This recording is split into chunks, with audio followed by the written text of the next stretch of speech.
വലിയ മെനക്കേട് പിടിച്ച പണിയായത്. പാത്തും പതുങ്ങിയും ചെയ്യണം. ഒരു നെല്ലടയ്ക്ക് വ്യത്യാസം വന്നാലോ കാശിന് കൊള്ളത്തില്ല. ഞാൻ നിർത്തിയതാ ഈ പണി. നിങ്ങളൊക്കെ ജയിലിൽ പോയ പിന്നീട് വേറെ ആർക്കും ചെയ്തു കൊടുത്തിട്ടില്ല. വയസ്സുകാലത്ത് പോലീസിന്റെ അരികൊള്ളാൻ വയ്യ. ഇത് പിന്നെ അരിയാരിക്കാൻ നിർബന്ധിച്ചുകൊണ്ട് ചെയ്തെന്നേ ഉള്ളൂ. പിന്നെ എന്ത് വന്നാലും നിങ്ങൾ എന്നെ ചതിക്കില്ലെന്ന് ഉറപ്പുണ്ട്.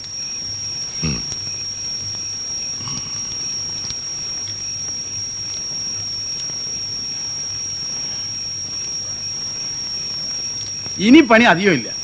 കുഴല് തീർന്നു കിട്ടിയ പണി പകുതി കഴിഞ്ഞു. കോട്ടമൊന്നുമില്ലല്ലോ.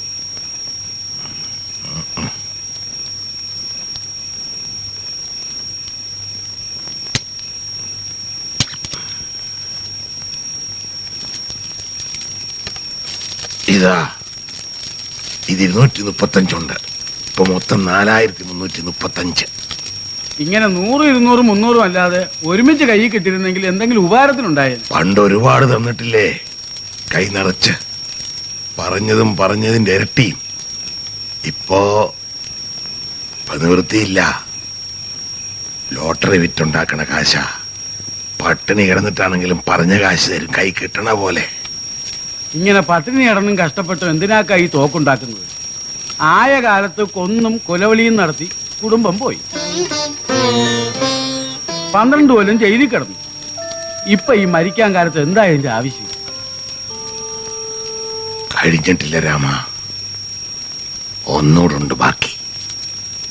തായ് വേര് വരെ ഇറക്കും, എന്നിട്ടേ ചാകൂ.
എന്താ? എന്ത് വേണോട്ടോ? നിന്റെ തല. എന്ത് തല? തല മാറ് മാറ്, മുതലാളി വരുന്നു. മാറ്, മാറിക്കോടോ.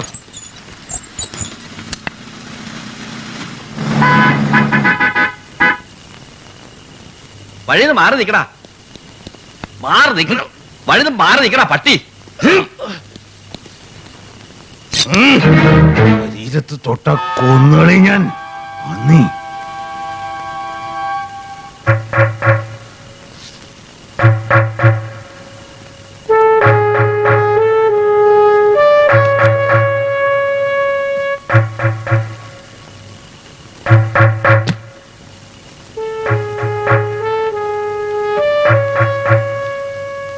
എന്താണിക്ക, എന്താ പ്രശ്നം? മാറിത്തരും, പിടിച്ചു മാറ്റരുത്. താൻ അത് പോടോ, അതിനും മാത്രം ഒന്നും ഉണ്ടായില്ലല്ലോ. വാ, വന്ന ചോദിക്കട്ടെ, ഇക്ക എന്തിനാ വന്നത്? എന്നെ കാണാനാണോ? ജയിലിൽ നിന്ന് ഇറങ്ങിയിട്ട് 2 വർഷം കഴിഞ്ഞു, ഇന്ന് വരെ വന്നിട്ടില്ല. പിന്നെ ഇന്നോ എന്റെ പട്ടി വരും. ഇക്ക ആകെ പരിഭവിച്ചിരിക്കുക. ഇതാ, ഇത് വെച്ചോളൂ. അലിയാര് പിച്ച വാങ്ങിയിട്ടില്ല, കൊടുത്തിട്ടേ ഉള്ളൂ. 12 വർഷം കിടന്ന് ജയിലില്. 14 വർഷമായിട്ട് എന്റെ കുട്ടികൾ കിടക്കുന്നു. ഒന്ന് കണ്ടിരുന്നെങ്കിൽ, ഒരു പൊതി ബീഡി വാങ്ങി തന്നിരുന്നെങ്കിൽ ഇതിനേക്കാൾ 1000 മടങ്ങ് വിലയുണ്ടായനെ. തെറ്റ് ഞാൻ സമ്മതിക്കുന്നു. പക്ഷെ ഒരു കാര്യമൊക്കെ മനസ്സിലാക്കണം, നേരിട്ട് വന്ന് കാണാനും ബന്ധപ്പെടാനും പഴയ നിലയല്ല എന്റേത്. ഞാനൊരു MLA. എനിക്ക് പാർട്ടിയിലെ ക്ലീൻ ഇമേജാ. ഇമേജ് ഈ നില MLA ഇമേജ് ഒക്കെ ഉണ്ടാക്കാൻ ഞങ്ങളുടെ ജോലിയും കൊടുത്തിട്ടുണ്ട്. മറക്കരുത്, മറക്കാൻ പാടില്ല.